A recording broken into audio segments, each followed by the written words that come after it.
साथ देखिए, एक बार यहाँ काट रही है, एक बार यहाँ काटने के बाद सीधे ये कहाँ जा रही है, बंगाल की खाड़ी में।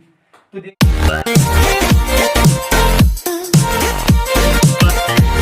मैं स्वागत करता हूं अपने YouTube channel life academy classes में एक बार फिर से आप सभी का।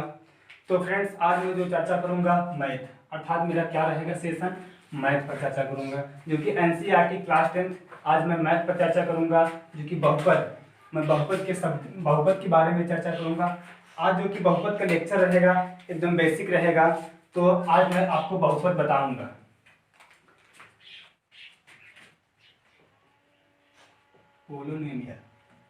मैं आपको क्या बताऊंगा साथियों, बहुपद।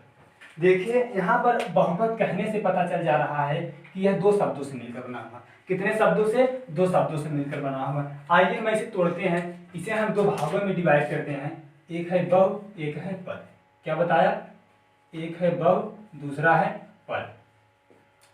अब यहाँ देखिए, मैं जब इनको दो भागों में डिवाइड किया तो हमें दो भागों में डिवाइड करने से यह फायदा हुआ, हमें यह पता चला कि यह भी दो भागों में विभाजित किया गया होगा। एक तो होगा घातों के आधार पर, एक होगा पद के आधार पर। तो सबसे पहले आइए हम जानते हैं बहुपद क्या है। बहुपद साथियों तीन प्रकार का होता है। एक पदी बहुपद, दूसरा होता है द्विपदी, तीसरा होता है तीन पदी, अर्थात जिसे हम त्रिघाती के नाम से जानते हैं। तो आइए, जो आज ये तीन पदी बहुपद है, एक पदी, द्विपदी, त्रिपदी, आज मैं इनको जानूंगा कि एक पदी बहुपद कौन कौन होते हैं। दूसरा मैं बताया आपको द्विघाती, अर्थात दो पदी बहुपद कौन कौन से होते हैं। तीसरा मैं बताया साथियों आपको त्रिघाती, अर्थात तीन पदी बहुपद कौन कौन होते हैं। तो आइए हम यहाँ पर इसे सबसे पहले जानते हैं। मैं आपको बताया सबसे पहले एक पदी। क्या बताया? एक पदी बहुपद, यही बताया ना साथियों, एक पदी बहुपद। और मैं दूसरा बताया द्विघाती, अर्थात द्विपदी बहुपद। क्या? द्विपदी बहुपद। तीसरा बताया त्रिघाती, अर्थात तीन पदी बहुपद।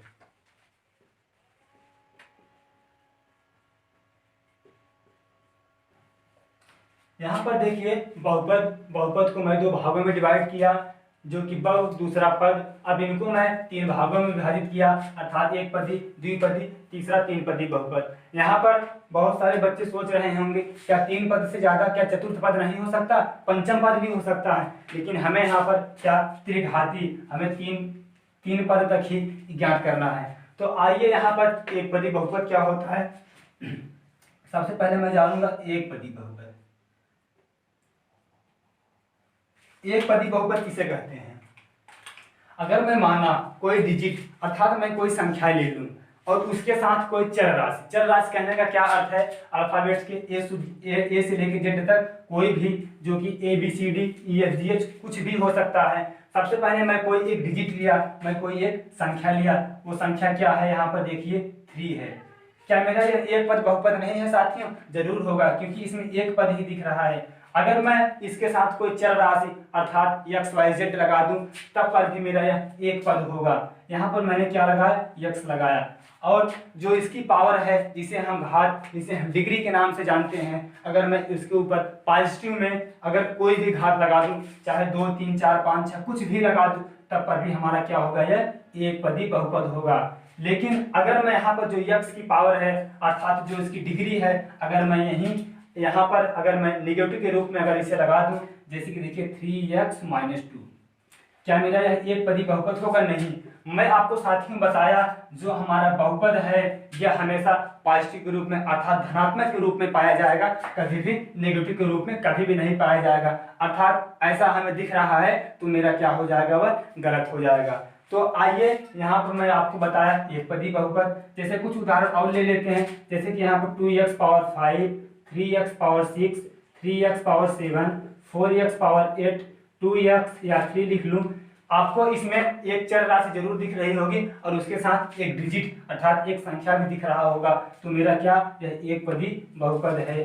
क्या है साथियों, एक पदी बहुपद है। लेकिन अगर कहीं भी हमें प्रश्न में ऐसा दिख रहा है, निगेटिव के रूप में कहीं पाया जा रहा है, तो हमारा क्या हो जाएगा, वह गलत हो जाएगा, वह मेरा बहुपद नहीं होगा। क्योंकि मैं आपको बताया जो बहुपद है हमेशा पॉजिटिव अर्थात धनात्मक के रूप में पाया जाएगा। तो साथियों ये था मेरा एक पदी बहुपद। अब मैं बात करूंगा द्विपदी बहुपद, अर्थात जिसे हम दो घातों के रूप में जानते हैं। आइए हम द्विपदी के बारे में चर्चा करते हैं। क्या है द्विपदी बहुपद, अर्थात जिसमें दो पद हो।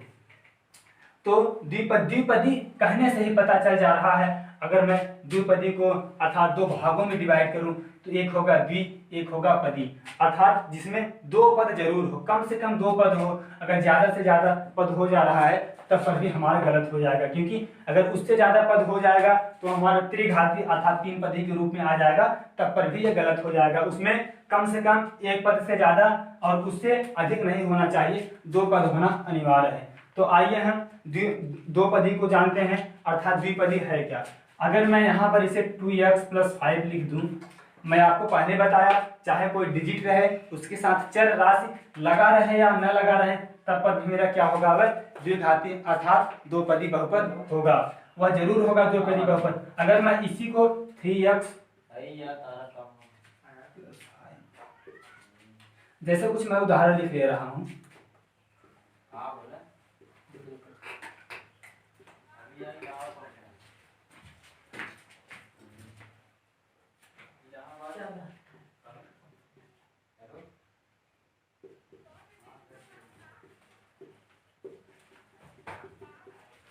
आपको साथियों इसमें जो मैं यहाँ पर लिखा 3x + 5 2x power 2 + 3 2x + 3 x² + 6 2x + 3 3x + 5x, इसमें आपको जो मैं यहाँ पर ये 6 लिखा, आपको ये हमेशा पॉजिटिव में दिख रहा होगा, कहीं भी आपको निगेटिव नहीं दिख रहा है, अर्थात इसमें देखिए दो पद जरूर आपको दिख रहा होगा।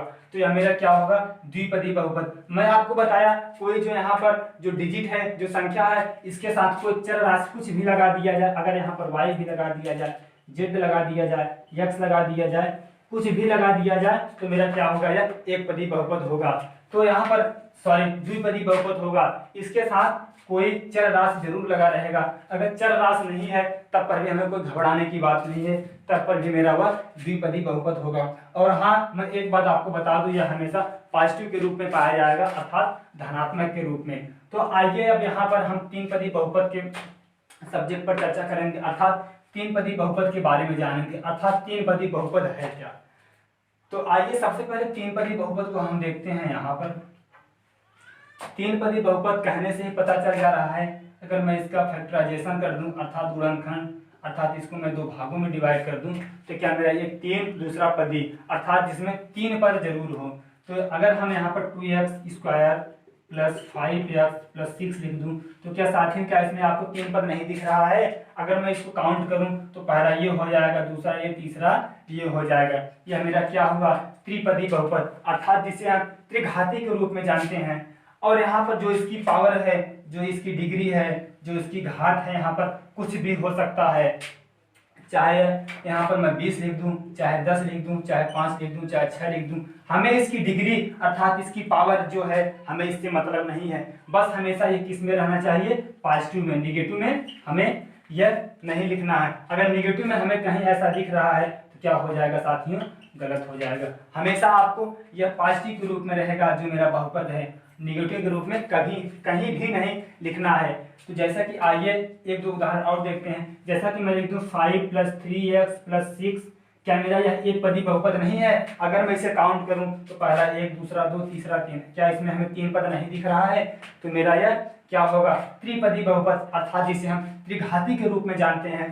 तो मेरा था साथियों पहला एक पदी बहुपद मैं आपको बताया, दूसरा बताया द्विपदी बहुपद अर्थात जिसे द्विघाती के रूप में जानते हैं। मैं तीसरा आपको बताया त्रिघाती अर्थात जिसे हम तीन पदों के रूप में जानते हैं। तो साथियों मैंने तो यह सीख लिया, लेकिन अभी कुछ कॉन्सेप्ट बचा है बहुपद पर, कि पदों के आधार पर, दूसरा घातों के आधार पर इसे बांटा गया है। तो आइए हम उसे भी थोड़ा जान लेते हैं, जो कि पदों के आधार पर क्या है और घातों के आधार पर क्या है। तो सबसे पहले बहुपद को एक पदों के आधार पर डिवाइड किया गया है, एक घातों के आधार पर। क्या है साथियों, एक पदों के आधार पर,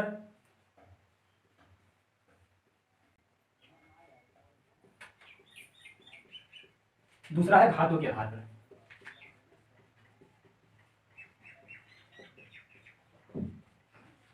अगर मैं यहाँ बात करूं पदों के आधार पर, जो मैं आपको सारा एक कॉन्सेप्ट बताया वही था पदों के आधार पर। सबसे पहले आइए हम यहाँ पर जानते हैं घातों के आधार पर। घातों के आधार पर इसे हम कैसे डिवाइडेशन करते हैं। सबसे पहले अगर मैं कोई एग्जांपल ले लूं, अगर यहाँ पर मैं जैसे 2x² लिख लूं और यहाँ पर 5x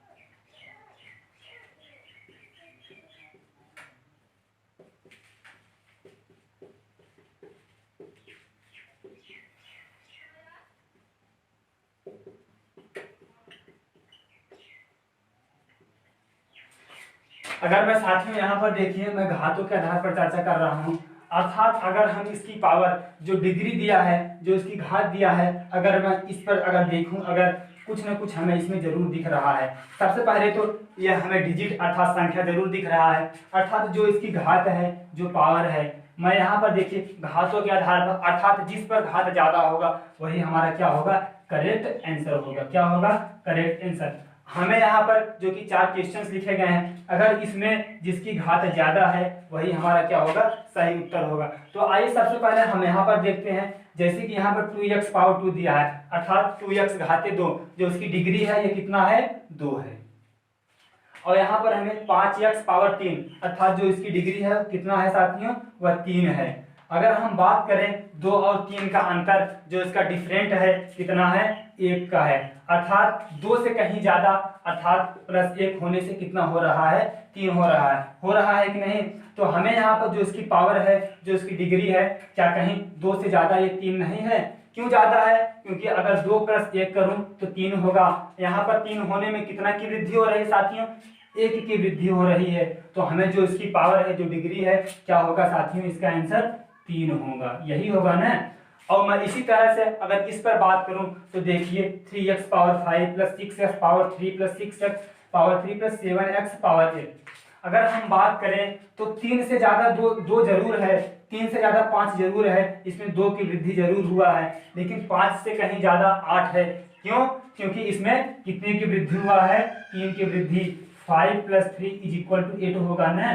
तो हमें जो इसकी डिग्री दिख रहा है, जो इसकी घात दिख रहा है, वो कितना है, 8 है। अर्थात ये 5 से ज्यादा भी 8 है, 3 से ज्यादा भी 8 है और 3 से भी ज्यादा 8 है। तो हमें जो इसकी डिग्री है, जो घात है, क्या होगा साथियों, 8 होगा।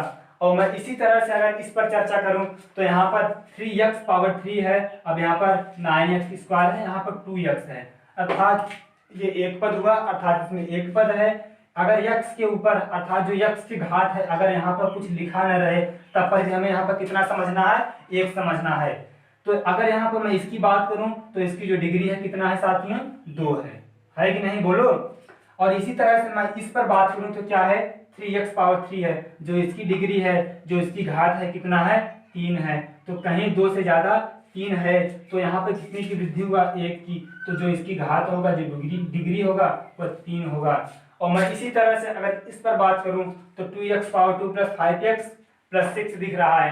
तो मैं अगर यहाँ पर बात करूं तो हमें 1 घात है, लेकिन अगर इस पर बात करूं तो क्या हमें ज्यादा दिख रहा है, 2 दिख रहा है।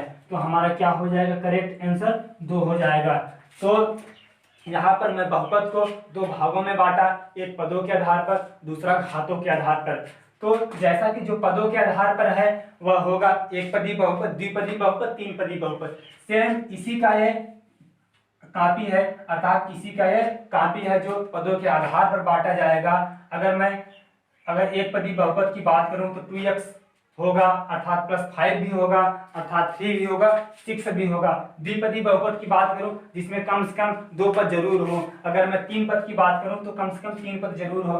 तो सेम अगर मैं इसी बात को इसी तरीके से अगर कह दूं, जो एक पदी बहुपद, द्विपदी बहुपद, 3 पदी बहुपद, अर्थात जस्ट इसका रिलेशन जरूर है, क्योंकि इसका रिलेशनशिप है तभी ये पदों के आधार पर बांटा गया है। तो जो एक पदी बहुपद है और ये पदों के आधार पर बांटा गया है, इसका रिलेशन इसमें कुछ ना कुछ जरूर है।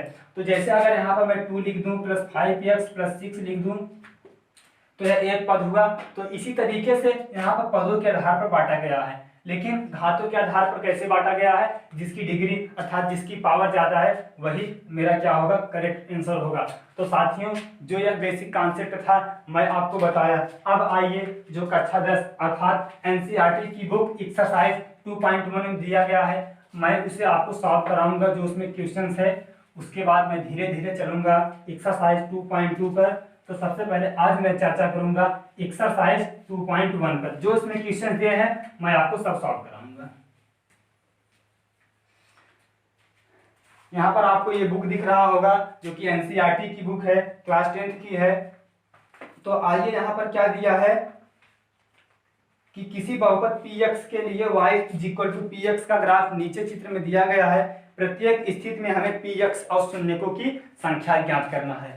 तो शून्यकों की संख्या ज्ञात करना है अर्थात शून्य कहने से क्या पता चल जा रहा है, अर्थात जो शून्य कोटि की राशि होती है अर्थात x अक्ष पर कितनी बार काटा गया है और y अक्ष पर कितनी बार काटा गया है। तो आइए सबसे पहले हम ज्यामिति अर्थात जो हमारा ज्यामिति है मैं डायग्राम के माध्यम से आपको बताऊंगा कि जो x एक्सिस अर्थात y एक्सिस क्या होता है।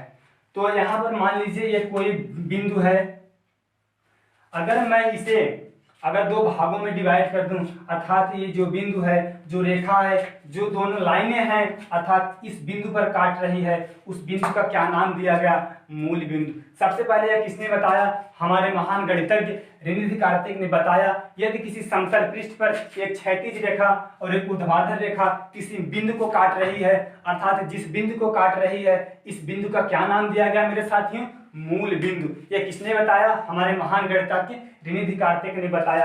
आपको कक्षा 10वीं में मिल जाएगा ये ऋणिधि कार्तिक क्या है उनका, आपको जो कि पढ़ने के लिए काफी अच्छे तरीके से मिल जाएगा। तो आइए हम यहाँ पर देखते हैं, ये मेरा मान लीजिए बिंदु है। अगर मैं इसी तरीके से एक क्षैतिज एक ऊर्ध्वाधर रेखा और एक क्षैतिज रेखा अगर काटूं तो जैसे कि ये मान लीजिए एक क्षैतिज रेखा है और मैं इसी को अगर ऊर्ध्वाधर रेखा काटूं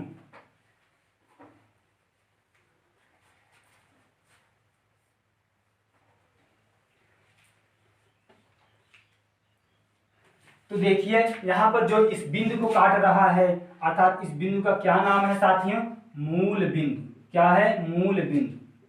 ये किसने बताया, हमारे महान गणितज्ञ ऋणिधि कार्तिक ने बताया। सबसे पहले ये एक ज्यामिति का चैप्टर है, वहां पर आपको ये पढ़ने के लिए काफी अच्छे तरीके से मिल जाएगा। तो हमें उतने अच्छे से नहीं पढ़ना है क्योंकि हमें सिर्फ जानना है थोड़ा बहुत। तो जो इस बिंदु को काट रहा है इस बिंदु का नाम ही क्या है, मूल बिंदु। तो हमारा यहाँ पर आइए ये क्या होगा, ये x एक्सिस होगा, अब ये क्या होगा, x डैश एक्सिस होगा और ये क्या होगा, y एक्सिस होगा, ये क्या होगा, y डैश एक्सिस होगा कि नहीं बोलो। अर्थात हमें शून्य की संख्या ज्ञात करने के लिए कह रहा है ना। हम शून्य की संख्या ज्ञात करने से पहले यहाँ पर हमें कुछ जानना अति आवश्यक है, हमें जानना महत्वपूर्ण है। तो आइए यहाँ पर हम जानते हैं क्योंकि हमें शून्यकों की संख्या ज्ञात करना है। मैं एक बात आपको बताना चाहूंगा कि जो इसका जो ये x एक्सिस है अर्थात ये जो लाइन अर्थात जो ये समतल पृष्ठ अर्थात समतल भूमि पर खींची गई है जो x एक्सिस, इस पर अगर कोई रेखा चाहे कितनी भी बार काट रही हो हमें वही x एक्सिस की वैल्यू अर्थात x एक्सिस का मान हमें ज्ञात करना है। अगर मैं बात करूं y एक्सिस अर्थात y अक्ष पर रेखा चाहे एक बार भी न काटे चाहे उससे अधिक बार भी काटे तो हमें y एक्सिस से कुछ मतलब नहीं है, हमें y एक्सिस से लेना देना नहीं है। तो मैं आपको जो बात बताया y एक्सिस पर कोई भी लाइन अर्थात कोई भी रेखा कितनी भी बार काटे हमें इसे काउंट नहीं करना है। लेकिन मैं अगर इसी बात को अगर कहूँ x एक्सिस पर कोई लाइन या कोई रेखा अगर काट रहा है तो हमें किससे मतलब है, यही x एक्सिस से अर्थात x अक्ष से मतलब है। तो जैसा कि मैं आपको डायग्राम के माध्यम से कुछ बताया, हमें विश्वास है आप लोगों को समझ में आ रहा होगा। तो आइए अब हम चलते हैं एनसीईआरटी एक्सरसाइज 2.1 पर चर्चा करेंगे। जो उसमें क्वेश्चंस दिए गए हैं मैं आपको वो सॉल्व कराऊंगा। तो साथियों जो कि मैं आपको डायग्राम एकदम छाप के बताया, x एक्सिस क्या होता है, y एक्सिस क्या होता है और x डैश एक्सिस क्या होता है और x एक्सिस क्या होता है। तो आइए हम यहाँ पर अब बात करेंगे अपने न्यूमेरिकल पर, अर्थात जो यहाँ पर देखिए एनसीईआरटी बुक आपको दिख रहा है, क्लास 10th की है। अब मैं यहाँ पर चर्चा करूंगा क्या, एक्सरसाइज 2.1 पर। तो यहाँ पर जैसे कि इसमें 6 डायग्राम दिया है, अर्थात जो कि 6 क्वेश्चन दिए गए हैं। मैं इसको आपको आइए जल्द मिनटों में सॉल्व कराऊंगा, क्योंकि मैं जो आपको थियरी बताया, जो बेसिक बताया, वो काफी गहराई से बताया। तो आइए यहाँ पर हम पहला क्वेश्चन लेते हैं। क्या लेते हैं, जैसे कि यहाँ पर दिया है, यह एक्स एक्सिस हो गया और यह एक्स डैश, यह वाई हो गया, यह वाई डैश हो गया। तो यहाँ पर देखिए ये जो लाइनें यहाँ पर काट रही हैं वाई अक्ष पर काट रही हैं। इसी तरह से मैं यहाँ पर दूसरा क्वेश्चन लिख ले रहा हूँ, अर्थात ये डायग्राम बना ले रहा हूँ। ये एक्स डैश एक्सिस, ये एक्स एक्सिस है, वाई एक्सिस या वाई डैश एक्सिस। इसमें जो दिया है ये इस तरीके से कुछ दिया है, ये यहाँ पर लाइनें सीधे निकल जा रही हैं। और तीसरा क्या दिया है मित्रों, यहाँ पर आइए देखते हैं।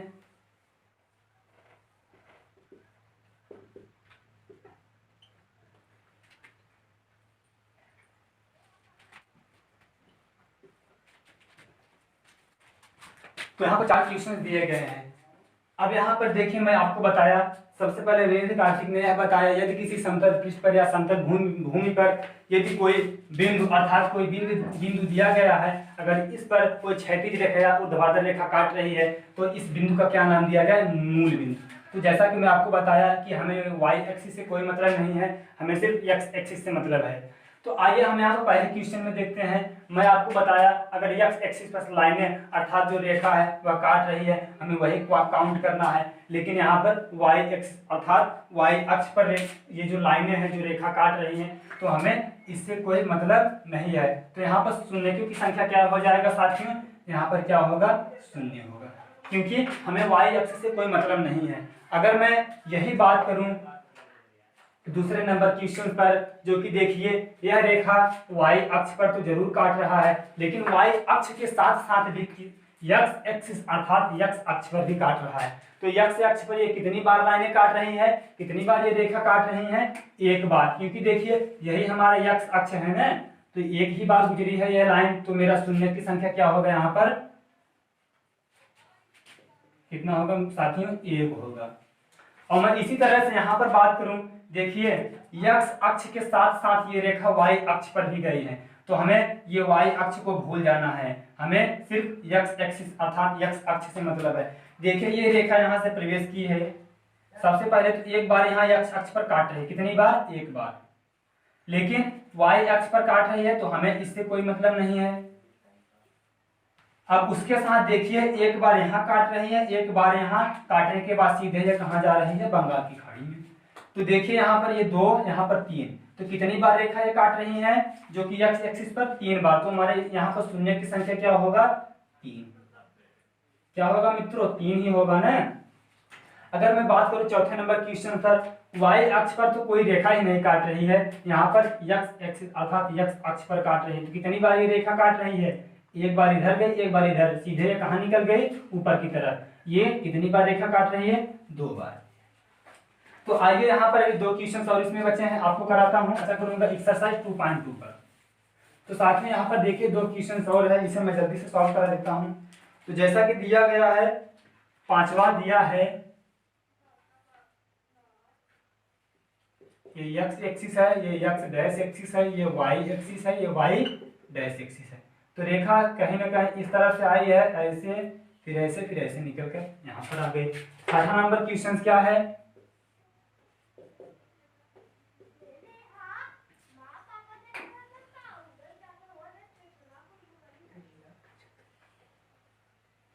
तो साथ में यहाँ पर देखिए 2 क्वेश्चन और मैं इसे आपको सॉल्व कराता हूँ। सबसे पहले हमें देखना है वाई अक्ष पर, वाई अक्ष पर कोई रेखा काट नहीं रहा है, उससे हमें मतलब भी नहीं है।